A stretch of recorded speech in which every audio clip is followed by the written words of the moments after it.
Assalamualaikum warahmatullahi wabarakatuh. Kembali lagi kawan di turnamen online antar tim Pro Chess League 2023 yang memasuki minggu ketiga, hari kedua kemarin malam kawan. Tadi kita sudah bahas kemenangan Indian Yogis atas Levitov Chess Wizard yang diperkuat oleh Danil Dubov. Danil Dubov tidak bisa berbuat apa-apa untuk mengangkat timnya kawan. Dan satu lagi partainya timnya Magnus Carlsen yaitu Chessbrah yang berhasil mengalahkan tim asal Amerika Serikat yang diperkuat oleh Sam Sevian, Alexander Bortnik dan Abhimanyu Mishra yaitu Garden State Pacer kawan.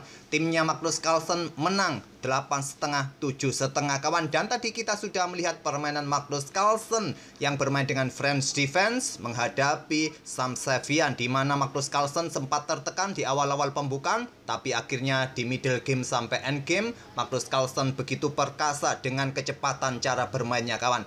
Kita akan coba ulas permainan Magnus Carlsen lagi kawan. Kali ini menghadapi Abhimanyu Mishra pada game keduanya. Langsung kita ke atas papan kawan. Dan game mereka berdua ini bertemakan Caro-Kann defense. Dan sekarang gantian, Carlsen ini pegang putih kawan, mengawali dengan pion C4 pembukaan Inggris kawan. Dibalas dengan permainan Caro-Kann sistem kawan, dan Carlsen melanjutkan dengan pion E4. Dan kita temui permainan Caro-Kann defense variasi Panov attack dengan dua pion langsung di pusat kawan. Pion D5, pion C pukul pion D5, pion C pukul pion D5, pion E5, gajah F5 kawan, pion D4 untuk perkuat posisi pion di pusat, dan di sini pion E6 untuk segera melanjutkan pengembangan, mungkin tempo skak di petak B4, blokade dengan gajah menantang pertukaran langsung, kuda nanti bisa berkembang ke petak E7, kemudian ke petak G6, bisa jadi. Kita lihat saja apa yang akan dilanjutkan oleh Abhimanyu Mishra di langkah berikutnya. Carlsen gajah D3, kuda E7 untuk perkuat posisi gajahnya kawan di sini, dan Carlsen melanjutkan kuda C3, kuda D7. Langkah kesalahan kawan di awal-awal pembukaan oleh Abhimanyu Mishra. Kalian lihat pada posisi ini, raja ini kawan terkurung oleh para perwiranya sendiri kawan, dan ini dimanfaatkan oleh Carlsen dengan langkah kuda bergerak ke petak B5, ancaman skakmat. Tentu ancaman ini masih mudah diantisipasi. Terus, langkah terbaik apa pada posisi ini bagi hitam? Selain melangkah kuda ke petak D7 ini kawan, langkah terbaiknya adalah langsung baku hantam perwira terang ini kawan di petak D3 yang merupakan pilihan terbaik. Selanjutnya, kuda ini bisa bergerak ke petak F5 menggantikan posisi gajah. Gajahnya juga siap dikembangkan kawan, ataupun kuda bergerak ke petak C6 tadi juga bisa jadi pilihan bagi hitam. Selain kuda berkembang ke petak D7 yang dipilih oleh Abhimanyu Mishra ini. Kuda B5 tadi lanjut Carlsen, kuda C6 kawan, tenang masih bisa diantisipasi oleh hitam. Perkuat petak D6 membuka akses gajah gelap kawan. Yang jadi masalah, kuda lompat ke C6 membuka akses gajah kawan, tapi kuda tidak menjaga gajah, sehingga di posisi ini rusak struktur pion hitam kawan. Itulah keuntungan yang didapat oleh Magnus Carlsen. Selanjutnya kuda E2, gajah B4 skak, gajah D2, dan gajah tetap dipertahankan, tidak melakukan baku hantam. Di sini hitam langsung rokade. Langkah terbaiknya mundur ke petak E7 kawan.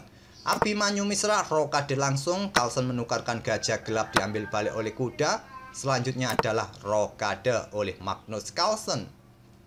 Kuda ke B6 lanjut Abhimanyu Mishra kawan, dan di sini Carlsen melangkah kuda ke D6, coba garbu kedua pion hitam ini kawan, dan menempatkan posisi kuda di jantung pertahanan hitam. Ini cukup merepotkan kawan, kuda-kuda membandel seperti ini. Pertarungan dua kuda cukup cukup imbang kawan, sudah tidak ada plus minusnya dari para perwira kedua pemain. Kita lihat saja siapa yang lebih lincah memainkan kuda-kuda dalam permainan seperti ini. Tapi dalam struktur pion jelas putih mempunyai keuntungan, hitam mempunyai satu pion lemah di pusat ini kawan. Menteri D7 menjaga dua pionnya sekaligus kawan di sini, dan di sini Menteri B3. Kuda mundur ke C6, benteng AC1 lanjut Carlsen, benteng AB8 untuk perkuat posisi pionnya kawan agar kudanya nanti leluasa bergerak. Apakah nanti ke petak C4 untuk menantang pertukaran kuda dengan mengorbankan pion? Bisa jadi kawan. Benteng FD1, pertahankan posisi pionnya agar kuda ini juga leluasa bergerak kawan. Kuda di lajur E ini. Kuda mundur ke C8 menantang pertukaran, ditolak. Kuda ke B5, pion A6, kuda mundur lagi ke C3 kawan. dan kuda 8 naik ke peta E7 lanjut Abimanyu Mishra. Di sini kuda ke F4 tetap pressure pion lemah di peta D5 ini. Benteng FD8 perkuat posisi pionnya. Di sini kuda ke A4 coba melakukan manuver ke petak-petak gelap ini, memberikan juga akses bagi menteri untuk bergeser ke sisi raja nanti kawan. Pion B6 kontrol petak C5, menteri bergeser ke E3. Apakah untuk dukungan bagi pionnya bertarung di petak E6 nanti kawan?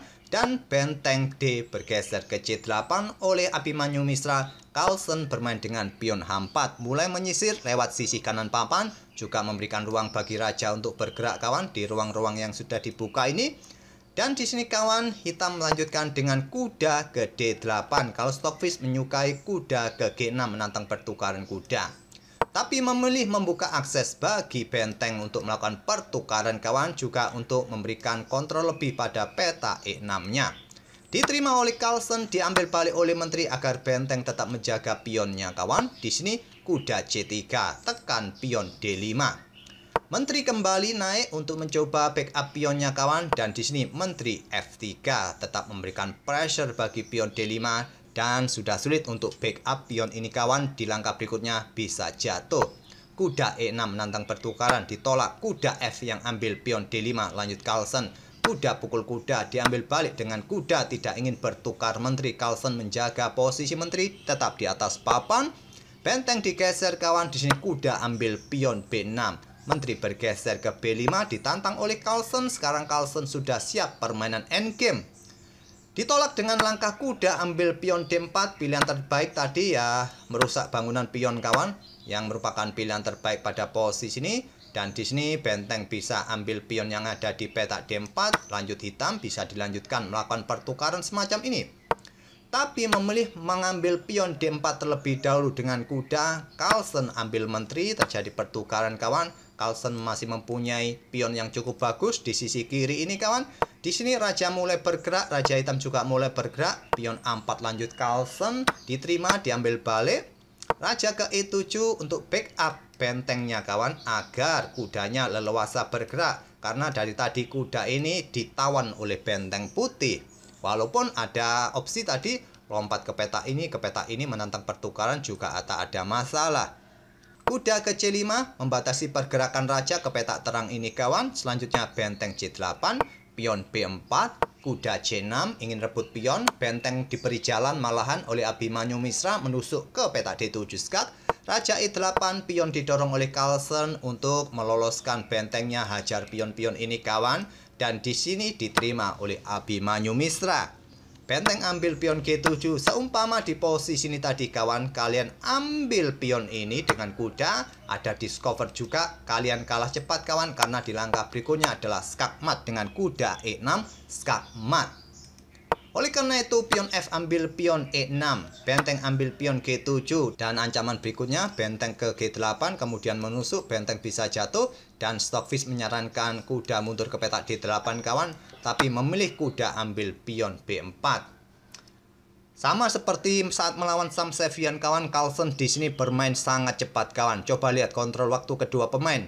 Magnus Carlsen masih mempunyai 4 menit lebih, sedangkan Abimanyu Mishra tertatih-tatih dengan waktu yang sudah mulai mepet kawan.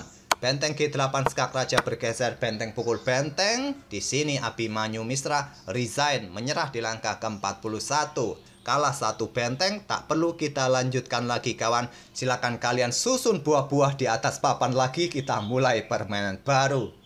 Kalau kalian tetap ngeyel di permainan seperti ini ya percuma juga kawan, buang-buang waktu saja, dan tak perlu kita ulas lagi, tak perlu saya lanjutkan lagi langkah-langkah apa terbaiknya sampai beberapa pion ini habis ataupun promosi, tak perlu kita lanjutkan kawan. Kalian pasti dengan mudah mengalahkan hitam dengan bekal keunggulan satu benteng. Oke, itulah kawan game dari Magnus Carlsen di minggu ketiga kawan, dimana sampai minggu ketiga ini Magnus Carlsen bermain penuh kawan, 12 game. Dari 12 game yang sudah dimainkan ini, Carlsen ini memetik 11 kali kemenangan kawan, hanya 1 kali kalah saat menghadapi Vidit, dimana gamenya sudah kita ulas seminggu yang lalu. Oke, semoga permainan dari Magnus Carlsen tadi bisa menghibur kalian dan ide-ide dalam tahap pembukaannya dalam permainan Karokan bisa kalian tiru, kalian hafalkan kawan. Kita akan bertemu di video-video berikutnya. Terima kasih. Wassalamualaikum warahmatullahi wabarakatuh.